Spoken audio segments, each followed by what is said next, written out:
Hello everyone, मेरा नाम है आशीष। आपका स्वागत है मेरे चैनल एग्ज़ाम इंट्रो में। आज हम बात करेंगे एसएससी जो फेज़ 8 का रिज़ल्ट आया है, उसके बाद जो प्रोसेस है उसके बारे में बात करेंगे कि उसमें आपको कितना नंबर कितना नंबर आया है। और उसके बाद हम बात करेंगे कि कहाँ आपको कौन से डॉक्यूमेंट्स भेजने हैं और क्या रीजनल ऑफिस का एड्रेस होगा।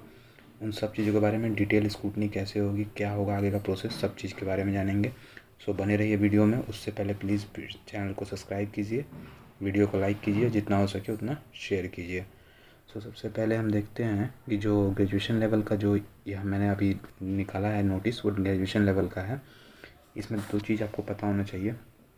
पहला कि नॉर्मलाइज मार्क्स, नॉर्मलाइजेशन हुआ है वहाँ पे, और जो मार्क्स आपको दिखा रहे हैं वो नॉर्मलाइज हैं बिल्कुल, ठीक है। तो ये चीज़ आपको पता होना चाहिए। दूसरा चीज़ आपको होना चाहिए, आपके यूआर के लिए 70% नंबर, ओबीसी ईडब्ल्यूएस के लिए 60, और आपका और जो रिजर्व कैटेगरी है 50% 50 मार्क्स आने कंपलसरी हैं। अगर आपका किसी पोस्ट के लिए इससे कम मार्क्स है तो आप बिल्कुल एलिजिबल नहीं हैं, और आप वहाँ डॉक्यूमेंट्स भेज के भी कुछ नहीं कर सकते हैं, भले आप क्वालिफाई क्यों ना हो, ठीक है। सो इसको आपको क्लियर होना चाहिए।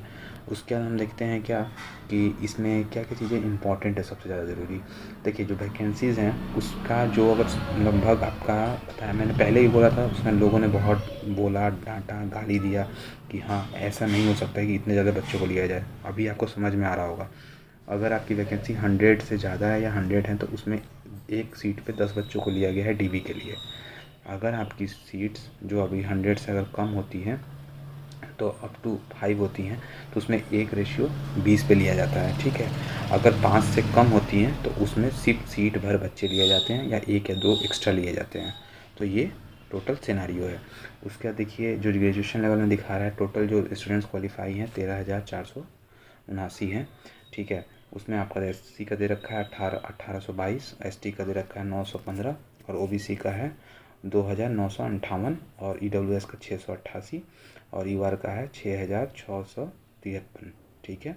ईएसएम का है 115, ओएच का है 129, और एचएच का है 149, और वीएच का है 45, और पीडब्ल्यूडी का है 5, ठीक है। ये सब कुछ दे रखा है। उसके बाद हम देखते हैं क्या कि जो मेन चीज़ यहाँ पे आपको नोटिस करने वाली है, एक मिनट वेट कीजिए। हाँ, यहाँ पे जो आपका मेन चीज़ नोटिस करने वाली है वो 8 में है कि आपका कैंडिडेट जो शॉर्ट लिस्ट हुए हैं उनको डॉक्यूमेंट्स भेजना है। तो ठीक है, डॉक्यूमेंट्स का print hard copy self attested होना चाहिए, यहाँ पे बता दिया है। 30 अप्रैल से पहले पहुँच जाना चाहिए, ध्यान रखिए 30 अप्रैल से पहले। मैं आपको पूरा फॉर्मेट दिखाऊंगा, पोस्ट कार्ड भी दिखाऊंगा किस तरह का पोस्ट कार्ड होगा, ठीक है। सो प्लीज़ बने रहिएगा। उसके एनवेलप में कैसे लिखना है कैसे नहीं लिखना है ये भी मैं बताऊँगा। सो ऑलरेडी जिसका सिलेक्शन हुआ था 7th फेज़ के लिए, उन्होंने कैसे भेजा था वो भी मैं दिखाऊंगा, ठीक है। सो प्लीज़ आप बने रहिएगा। उसका देखिए, आपका अगर एक ही बंदा अगर मान लीजिए सेम रीजन से क्वालिफाई करता है तो उसको एक ही डॉक्यूमेंट्स भेजना है। अगर मानते हैं, आप यहाँ पे दिख रखा है, ठीक है। सो अगर मान लीजिए आप एनआर से क्वालिफाई करते हैं, फिर एनडब्ल्यू से क्वालिफाई करते हैं, ठीक है, तो आपको अलग अलग जोन में भेजना पड़ेगा डीवी। लेकिन अगर एनआर से ही आप 2 पोस्ट पे क्वालिफाई करते हैं तो आपको सिर्फ एक डॉक्यूमेंट्स भेजना पड़ेगा, ठीक है। तो ये क्लियर होना चाहिए आपको, समझ गए। उसके बाद हम देखते हैं क्या कि जो आपका कॉपी है इसके बारे में बताया हुआ है कि रीजनल ऑफिस में पहुंच जाना चाहिए 30 अप्रैल तक। अगर नहीं पहुंचता है, डिले होता है किसी भी कारणवश, तो उनकी कोई जवाबदेही नहीं होगी और आपका कैंडिडेचर कैंसिल कर दिया जाएगा। तो ये आपको पता होना चाहिए। उसके बाद आप देखिए, जो पोस्ट कोड है इसमें सिर्फ गर्ल्स जो थी वही एप्लीकेबल थी। ये जो पोस्ट दे रखा है, ठीक है, यहाँ पे मेंशन किया हुआ है गर्ल्स कैंडिडेट के लिए, ठीक है। तो ये आपको पता होना चाहिए। उसके बाद हम देखते हैं यहाँ 14th नंबर में सबसे इम्पोर्टेंट चीज़ और है जो कि आप लोगों को समझ में नहीं आया होगा, कि जब आपका नंबर वहाँ दिखाया जा रहा है उसमें टोटल मार्क्स दिखाया जा रहा है, पार्ट ए पार्ट बी दिखाया जा रहा है, और जो ओल्डर कैंडिडेट्स हैं उनका, और अल्फ़ाबेट ऑर्डर से इस तरह से आपका डीवी तैयार होता है, मतलब इस तरह से मेरिट लिस्ट तैयार होता है। तो सबसे पहले ध्यान लीजिए, पार्ट ए पार्ट बी क्या है। पार्ट ए आपका मैथ का लिया जाता है, ठीक है, और पार्ट बी उनके ऊपर होता है जो कि आपका रीजनिंग शायद होता है, या तो इंग्लिश में से एक होता है। वैसे जहाँ तक पॉसिबिलिटी है कि वो जीके को लेते हैं, रीजनिंग और मैथ छोड़ के जीके को लेते हैं, ठीक है। इसीलिए वहाँ पे नंबर बच्चों के कम दिखाई दे रहे हैं पार्ट बी में, ठीक है। तो ये हो सकता है, ठीक है। जिनके अच्छे हैं तो वो जीके अच्छा होगा उनका, ठीक है। उसका डेट ऑफ बर्थ से भी होता है, उसमें डेट ऑफ बर्थ भी दिया होगा, जो कि लास्ट कैंडिडेट जो वहाँ पे एलिजिबल है उसका डेट ऑफ बर्थ क्या है, और उसके बाद आपका अल्फ़ाबेट ऑर्डर दे रखा होगा, ठीक है। सो ये चीज़ें और उसमें दिखाई जाएंगे आपके रिज़ल्ट में, ठीक है। तो आपने देखा होगा। अब देखिए क्या होता है, जब आप वहाँ पे भेजेंगे अपना डॉक्यूमेंट्स, उसके बाद स्क्रूटनी होगी, डिटेल स्क्रूटनी।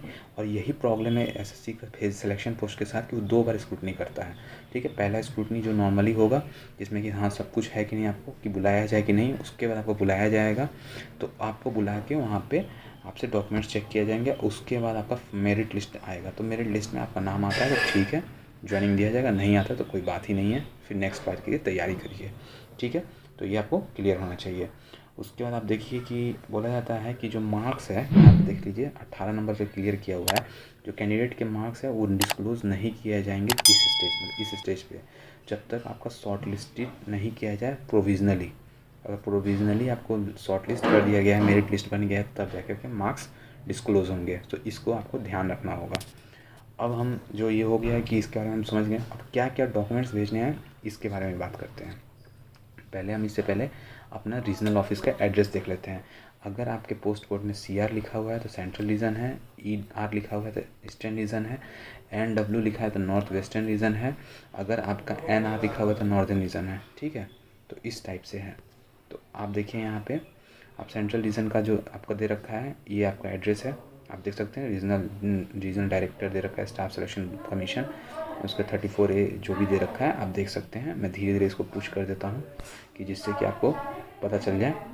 ईस्टर्न रीजन का देख सकते हैं आप, ये ईस्टर्न रीजन का आप स्क्रीनशॉट ले लीजिए जिससे कि आपको आसानी हो। वेस्ट बंगाल में है ईस्टर्न रीजन।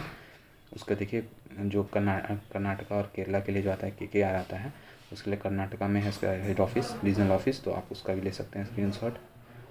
उसके बाद मध्य प्रदेश का दे रखा है सब रीजन का, उसमें भी आप देख सकते हैं कि रायपुर में है, वो भी आप भेज सकते हैं।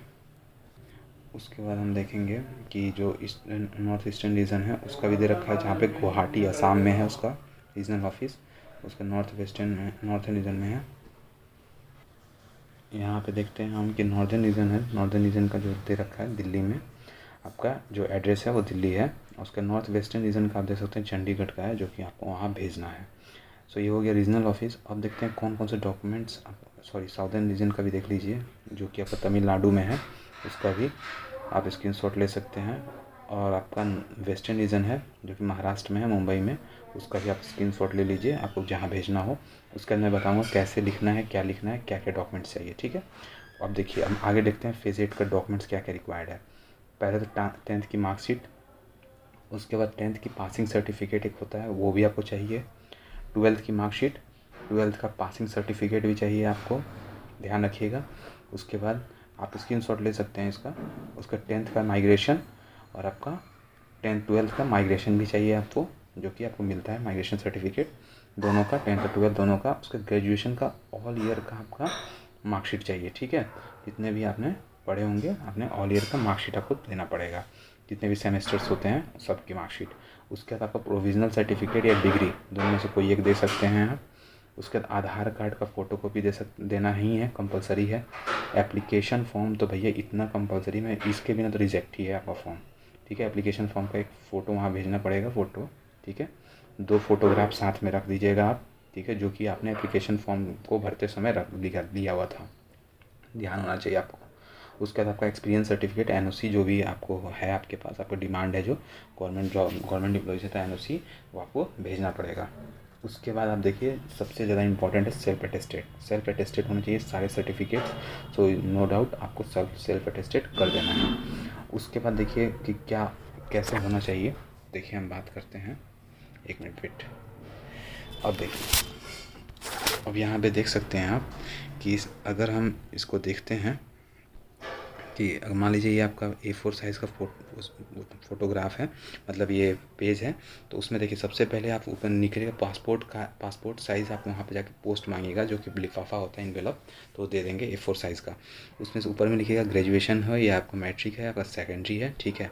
पहले तो स्पीड पोस्ट लिखा रहता है, उसके बाद ग्रेजुएशन लिखिएगा या तो मैट्रिक लिखिएगा या हायर सेकेंडरी 10+2 लिखिएगा। उसके बाद पोस्ट कैटेगरी लिखिए, किस पोस्ट कैटेगरी पे आपका सिलेक्शन हुआ है, ठीक है। यहाँ पे 2 दीजिएगा, एड्रेस रीजनल ऑफिस का। यहाँ पे स्पीड पोस्ट का स्टिकर लगेगा, आपको पता होना चाहिए। उसके बाद फ्रॉम में अपना एड्रेस लिखिएगा, जहाँ पे होगा फुल एड्रेस होगा आपका, पिन कोड होगा, मोबाइल नंबर होगा और ईमेल आईडी होगा। तो इतना कुछ करने के बाद आप इन्वेलप को क्लोज़ कर दीजिएगा और उसके बाद आप क्या कीजिएगा, इन्वेलप को आप एकदम वहाँ से मतलब इन्वेलप को क्लोज़ करने के बाद थोड़ा सा फेविकॉल लगा दीजिएगा, ठीक है, मतलब फेविकॉल या फेविग्लू लगा दीजिएगा और एक टेप लगा दीजिएगा एक साइड में ही, बस बीच में हल्का सा टेप लगा दीजिएगा, क्योंकि मान लीजिए आपका ग्लू अगर लूज़ होता है, खुल जाता है, तो आपका इस जो टेप है वो चिपका रहे। सो लगा दिया, ये कोई बड़ा इशू नहीं है, आराम से बढ़िया रहेगा आपका कि वहाँ तक पहुँच जाएगा और बिना कुछ गिरे हुए। सो ये सबसे ज़्यादा ज़रूरी है कि आपके डॉक्यूमेंट सारे वहाँ पहुँचे, ठीक है। पहुँचने के बाद आपका उसके बाद आपको मतलब एक लिस्ट जारी किया जाएगा, डीवी के लिए बुलाया जाएगा, ठीक है। उसमें आपको शॉर्ट लिस्ट किया जाएगा, उसके बाद अगर आप शॉर्ट लिस्टेड होते हैं तो आपको ज्वाइनिंग लेटर मिलेगा। सो ये पूरा प्रोसेस होगा। अब आपको ये पूरा प्रोसेस में कितना टाइम लगेगा, तो साल से 1.5 साल आपका नॉर्मली है, लगना ही है इतना, तो ठीक है। सो नो डाउट आप दूसरे अपने काम में, दूसरे एग्ज़ाम में मेहनत करते रहिए, साल से 1.5 साल में अंदर आपका ये सब चीज़ें कंप्लीट हो जाएंगी। सो आई होप कि वीडियो आपको पसंद आया होगा। वीडियो से आपको इन्फॉर्मेशन मिलता है तो प्लीज़ वीडियो चैनल को सब्सक्राइब कीजिएगा, वीडियो को लाइक कीजिएगा और शेयर भी कीजिएगा, जिससे कि दूसरों को भी हेल्प मिल सके। सो आई होप कि हमने आपके सारे डाउट्स क्लियर कर दिए होंगे। फिर भी कोई डाउट्स होता है तो आप प्लीज़ कमेंट बॉक्स में ज़रूर पूछिएगा और मिलते हैं नेक्स्ट वीडियो में। आज के लिए इतना ही। Thank you. Have a nice day.